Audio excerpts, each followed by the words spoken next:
Assalamualaikum warahmatullahi wabarakatuh. Alhamdulillahilladzi arsala rasulahu bil huda wa dinil haqq liyudhhirahu 'alad dini kullih wa kafa billahi syahida. Asyhadu an la ilaha illallah wahdahu la syarika lah wa asyhadu anna Muhammadan 'abduhu wa rasuluh. Allahumma shalli ala sayyidina Muhammad wa ala ali sayyidina Muhammad wa li ashabihi wa li dzurriyyatihi wa man tabi'ahum bi ihsanin ila yaumiddin. Pemirsa yang mudah-mudahan dalam rahmat Allah Subhanahu wa taala, alhamdulillah dengan memuji Allah Subhanahu wa taala, ya, karena hanya Allah yang layak untuk dipuji. Pada kesempatan ini Allah mempertemukan kita kembali dalam keadaan sehat walafiat, dalam keadaan sehat lahir dan batin, tiada kekurangan apapun. Saya sangat senang sekali bisa bersua bertemu dengan sahabat-sahabat semuanya, para kiai, para alim ulama, sahabat santri, masyarakat dimanapun berada, kawan-kawan semuanya dari berbagai macam profesi, di bumi manapun berada, di tempat manapun berpijak. Mudah-mudahan Anda semuanya dalam lindungan Allah Subhanahu wa taala, dicukupkan, diberkahi, dimurahkan semua rezekinya oleh Allah Subhanahu wa taala, dilancarkan semua aktivitasnya, dan mudah-mudahan apa yang kita lakukan mendapatkan ridho dari Allah Subhanahu wa taala. Pemirsa, sahabat-sahabat semuanya yang kami muliakan, pada kesempatan ini kita akan membahas salah satu tema yang cukup panas. Maksudnya adalah tema tentang amaliyah Ahlussunnah wal Jamaah yang kerap dituduh bid'ah, syirik, sesat oleh kelompok Salafi Wahabi. Ya, tema kali ini, tema pertemuan ini yaitu tentang sholawat nariyah. Ya, sholawat nariyah ini adalah sholawat yang paling banyak diamalkan oleh warga Nahdlatul Ulama, yaitu kaum Ahlussunnah wal Jamaah. Ya, dalam banyak kesempatan sholawat nariyah ini sering dibaca, baik itu dilakukan dalam rangka untuk melakukan sebuah amalan-amalan tertentu, atau dibaca ketika puji-pujian, ya, puji-pujian di berbagai tempat, di masjid ataupun musola. Ya, sholawat nariyah. Sholawat nariyah ini sholawat yang dikarang oleh seorang tokoh. Ya. Ini disebut dengan sholawat taziyah. Ya, karena berdasarkan dari pengarangnya, yaitu Syekh Ahmad At-Tazi Al-Maghrib atau Al-Maghribi, yaitu dari Maghrib artinya Maroko. Ya, Syekh Ahmad At-Tazi Al-Maghribi. Ya, nah, Syekh Ahmad At-Tazi ini adalah pengarang dari sholawat nariyah. Dia orang Maroko, dan di asal tempatnya sana, ini sholawat yang kita sebut sebagai sholawat nariyah ini bukan nariyah, tapi adalah sholawat taziyah. Ya, sholawat taziyah. Nah, ini banyak ulama-ulama dunia yang juga mengamalkan sholawat taziyah. Ya, ulama-ulama Ahlussunnah wal Jamaah, ulama aswaja di berbagai macam belahan dunia mengamalkan sholawat nariyah. Ya. Nah, ada kelompok Salafi Wahabi yang mengatakan bahwasanya sholawat ini adalah sholawat yang berbau syirik. Ya. Nah, maka di sini akan kita bahas, benarkah bahwasanya sholawat nariyah ini terindikasi atau memiliki redaksi yang mengajak kepada kesyirikan. Kalau seandainya memang benar bahwasanya sholawat nariyah ini mengandung kesyirikan, tentu kita meragukan kapasitas pengarangnya atau para ulama-ulama pendahulu kita yang sudah mengamalkan ini. Berarti kita memvonis mereka sebagai orang yang melakukan kesyirikan, hanya lantaran karena mengamalkan sholawat ini. Maka mudah saja untuk kita jawab, sangat tidak mungkin ulama kaliber dunia, ulama Ahlussunnah wal Jamaah yang ilmunya sudah diakui, kemudian mengamalkan sholawat itu yang isinya adalah dari segi redaksi mengandung kesyirikan. Ya tentunya yang benar bahwasanya sholawat itu sama sekali tidak mengandung kesyirikan. Hanya saja yang memvonislah yang memang mereka sangat minim ilmu, terutama tidak menguasainya ilmu gramatika atau ilmu tata bahasa Arab, baik itu ilmu nahwu maupun sorof, sehingga kemudian wajar seandainya mereka itu menuduh secara serampangan menganggap bahwasanya sholawat nariyah ini sholawat yang mengandung kesyirikan. Ya, sama seperti anak TK, mereka memberikan penilaian kepada anak yang sekolahnya lebih tinggi di atasnya. Ya, anak kecil kemudian dia menilai atau mengukur ilmunya, pengetahuan dia kepada anak yang pendidikannya lebih tinggi atau di atasnya. Maka tentu yang bermasalah bukan yang di atasnya, tapi yang bermasalah adalah anak kecilnya yang memang belum mengetahui apa ilmunya sangat minim sekali. Nah, ada beberapa teks redaksi yang dipermasalahkan oleh kelompok Salafi Wahabi, yaitu pas tepat di kata. Ini kalau kita penggal menjadi 4 bagian, yaitu kata tanhallu bil uqadu, yang pertama, yang kedua wa tanfariju bil qurabu, yang kedua, yang ketiga wa tuqaddam bil hawaij, yang keempat adalah wa tunalu bihir raghaib. Ya. Nah, akan kita kupas satu persatu untuk meyakinkan bahwasanya sholawat itu sama sekali tidak mengandung kesyirikan. Ya, karena di sini Rasulullah hanya kita jadikan sebagai wasilah atau perantara, bukan kita menganggap atau mengakui bahasanya segala kesulitan, kepedihan, segala problem itu penyebab utamanya adalah Rasulullah. Maka itu sangat tidak tepat, tidak mungkin. Ya, itu kembalinya kepada Allah Subhanahu wa ta'ala. Nah, sama-sama kita baca dulu sholawat nariyahnya.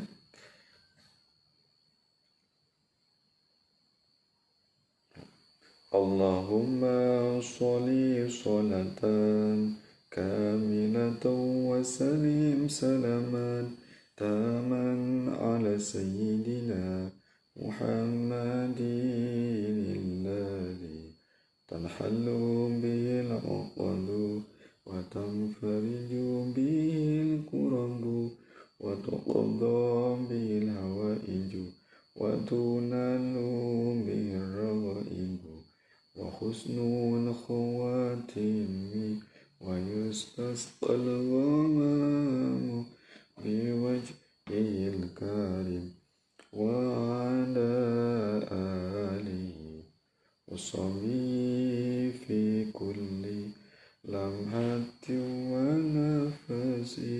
wa nafasi bi'adadi kulli ma'lumina.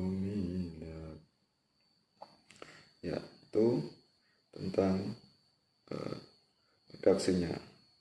Akan kita jabarkan satu persatu artinya. Allahumma sholli sholatan kamilah.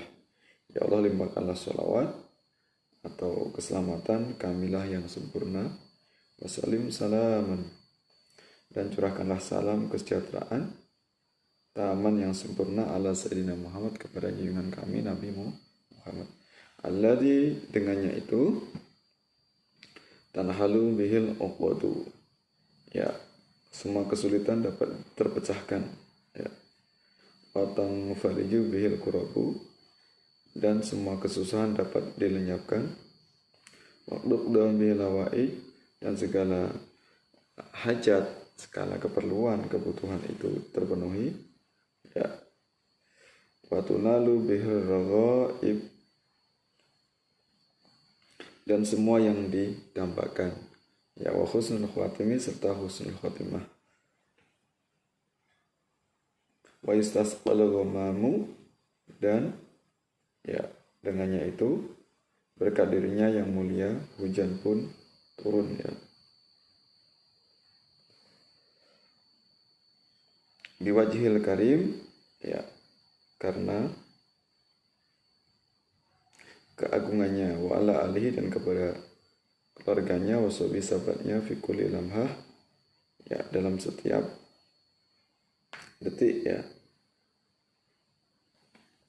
wa nafasin, dan nafas, bi'adadi, sebanyak kulli ma'lumilak, jumlah atau bilangan semua yang diketahui oleh engkau. Nah, itu tadi tentang redaksi dari salawat naliyah. Nah, maka yang dipermasalahkan oleh Wahabi, perkata akan kita kupas bersama-sama. Ya, akan kita buktikan bahwasanya salawat naliyah tidaklah salawat yang mengandung kemusyrikan. Ya, yang pertama adalah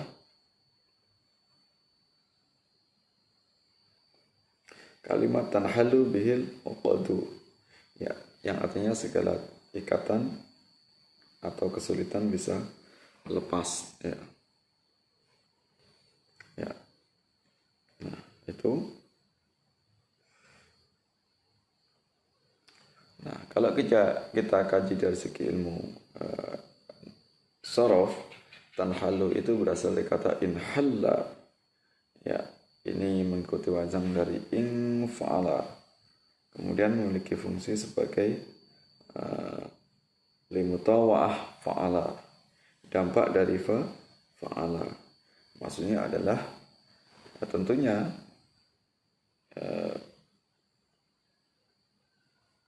yang melepaskan segala ikatan, segala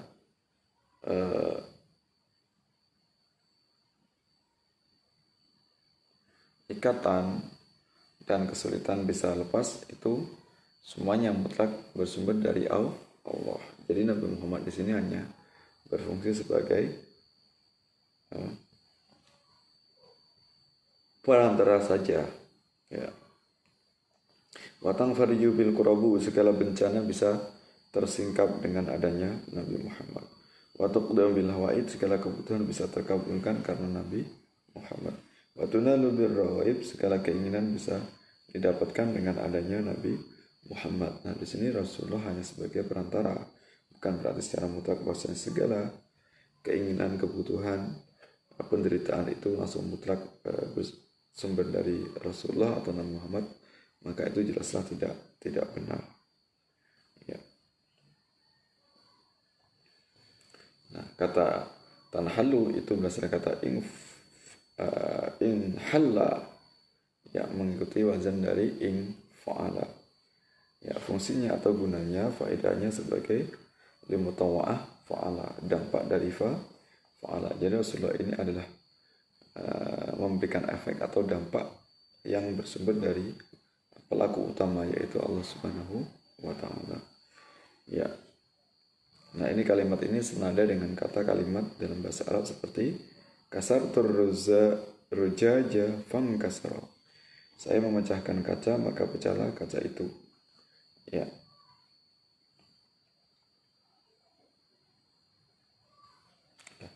Maka tentu yang memecahkan ini hakikatnya adalah Allah, tapi ada perantaranya, yaitu tangan kita lah yang akhirnya menjadikan kaca itu pecah, ya.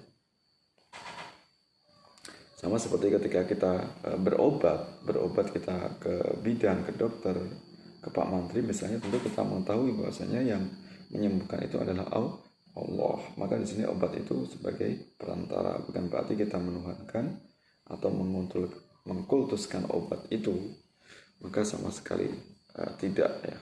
Semuanya pelaku utama atau pokoknya adalah Allah, sedangkan yang lain itu hanya sekedar perantara atau tambahan-tambahan saja, ya. Ya, Kemudian di situ kata tanhallu bil uqadu itu ada kata-kata bihi, ya perantara, ya wasilah, ya kan. Nah, Nabi Muhammad hanya sebagai perantara, pelaku utama. Sebab musabab yang terjadi di alam semesta ini adalah Allah Subhanahu wa taala. Ya, kemudian kata tanfariju bihil kurabu. Ya. Tanfariju, ya membuka atau menyingkap dengannya itu kurabu, yaitu segala bencana atau kesusahan. Nah, ini mengatakan dikiranya Wahabi Salafi ini bahwasanya yang menyingkap bencana kesusahan adalah Nabi Muhammad. Di sini kita tahu bahwasanya Nabi Muhammad itu hanya sekedar perantara. Seperti kalimat farajallahul kuraba fang faroja. Nah, itu kalimat yang kalau kita runtutkan secara utuh atau secara mudah, ya farajallah akan menghilangkan siapa Allah kurabu, yaitu bencana atau kesulitan kesusahan, fangfajaro, ya maka lepaslah atau lenyaplah segala kesedihan itu atau bencana itu. Kemudian yang berikutnya kalimat tuqda bil hawai. Ya, kata tuqda ini adalah fi'il mudhari, ya bentuk pasif mabni majhul. Bentuk aktifnya yaitu yaqudi. Ya. Nah, ini kata-kata tuqda bil hawai itu kalau kita artikan secara utuh maknanya adalah yaqdilallahul hawaija, maka Allah akan mengabulkan kebutuhan-kebutuhan. Nah,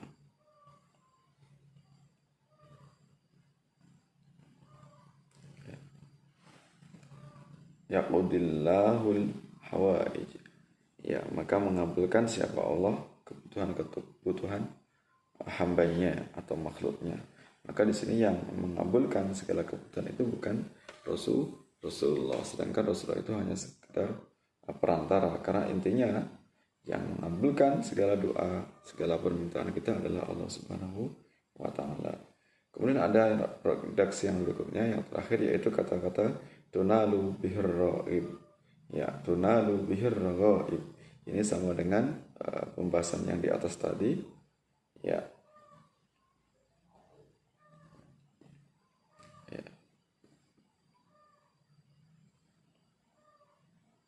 Ya, yang memberikan kemampuan atau keinginan-keinginan itu adalah tercapainya segala keinginan itu adalah Allah. Sedangkan Rasulullah ini hanya sebagai wasilah saja, ya. Nah, ini. Jadi jelaslah bahwasanya sholawat nariyah bukanlah sholawat yang mengandung kemusyrikan. Sholawat yang lurus, sholawat yang suci, sholawat yang bisa kita amalkan untuk mencari fadilah atau keutamaannya. Semuanya yang tercatat dalam redaksi di situ atau tersebut, pelaku utamanya adalah Allah Subhanahu wa taala. Sedangkan Rasulullah hanya sekedar perantara. Ya, maka dalam hidup ini kita tidak akan bisa lepas dari yang disebut dengan wasilah atau perantara. Baik itu dalam pembahasan ilmu agama maupun pembahasan dari ilmu umum. Ya, segala sesuatu di bidang kedokteran misalnya, semuanya itu membutuhkan wasilah atau perantara. Ketika kita sakit, kita datang ke bidan, maka yang menyembuhkan bukanlah bidan tersebut, tapi tetap yang menyembuhkan hakikatnya adalah Allah. Ya, orang yang mengatakan misalnya, ayo minum obat ini mudah-mudahan sembuh. Nah, kita tahu bahwasanya memang obat itu menyembuhkan sebagai perantara karena kita sudah berobat. Maka kita kembalikan lagi bahwasanya hakikatnya yang menyembuhkan adalah Allah. Tapi Allah menyembuhkan itu diperlukan ikhtiar atau usaha kita. Nanti usaha kita itulah yang akan menjadi wasilah atau perantara. Ya. Nah, itu seputar tentang sholawat nariyah. Segala gundah gulana, segala kesusahan, segala hajat, ya hajat dunia dan akhirat, ya, husnul khotimah, ya, ya, itu semuanya sebab utamanya adalah Allah Subhanahu wa Ta'ala, zat yang agung, zat yang maha suci, yang tidak akan mungkin setara atau sama dengan sifat makhluknya. Ya, demikian yang bisa kami sampaikan. Mudah-mudahan bermanfaat. Mudah-mudahan kita semangat untuk membaca atau mensiarkan sholawat. Ya, khususnya adalah sholawat nariyah. Kalau kita sering baca, ya, berapapun jumlahnya, insya Allah nanti akan ada efek positif dalam hidup kita. Dan tentunya kita nanti di akhirat menjadi orang yang beruntung, orang yang jaya, orang yang sukses, karena selama hidupnya lisannya untuk banyak menyebut baginda Rasulullah Shallallahu Alaihi Wasallam. Ya, itu. Mudah-mudahan penjelasan ini bermanfaat, menambah ilmu untuk kita semuanya.